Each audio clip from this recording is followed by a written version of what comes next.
My name is Audrey Davidow, and I have a son who is 13 years old, and he has a rare genetic disorder called Pitt-Hopkins. It is considered to be on the autism spectrum, but is quite a severe version. Um, he does not talk. He's completely nonverbal. He can walk a little bit. He took his first steps at 9 years old. Many children and adults with Pitt-Hopkins cannot walk. They have very poor motor ability, so they cannot even point. My son can't even, point to communicate. So it's a pretty devastating and debilitating disorder. And we started the foundation, my family and a few other families started the Pitt-Hopkins Foundation when um, when my son was about 1 year old, about just a few weeks after we received his diagnosis.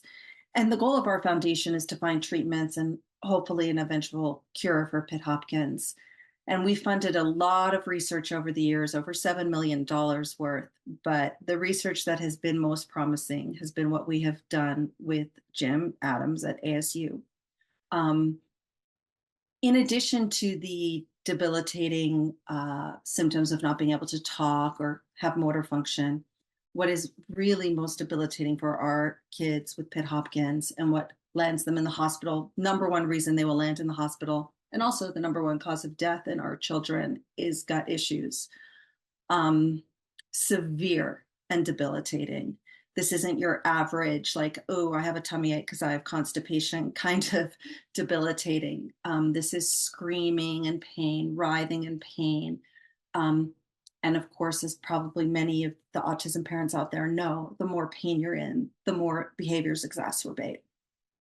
So I had read a little bit about this MTT program that Jim was doing with autism families. And I connected with him, I think it was in about 2017 or 18, to say, hey, would you consider doing this for Pitt-Hopkins? And to my delight, surprise, and eternal gratitude, he said yes. And so we launched our first clinical trial in 2020, and it was very successful. Um, Unfortunately, we made one small error in that a lot of our kids can't swallow pills. So the first trial was very small. It was only 6 patients, but all of those 6 patients had positive results, including my son. He went from not being able to go out very much to being able to enjoy his life, from being in pain on a daily basis to be able to go to school, to enjoy holidays out. I always tell the story of Halloween because there's those yearly markers. And for 10 years, we could never make it through Halloween. We would get dressed, but we'd never make it out the door. After this transplant therapy, he was able to go and enjoy Halloween for the first time.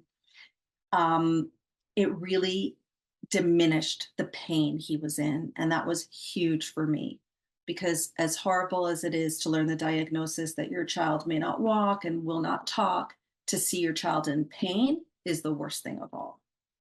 So we learned some lessons from that trial. One, it was amazing, and we're going to do a second trial. And two, we're formulating, well, I shouldn't say we, Jim and his team are formulating a powder version so that more children can take it and without the need to have to swallow a pill. So that's my story, and I'm really honored to be here moderating tonight.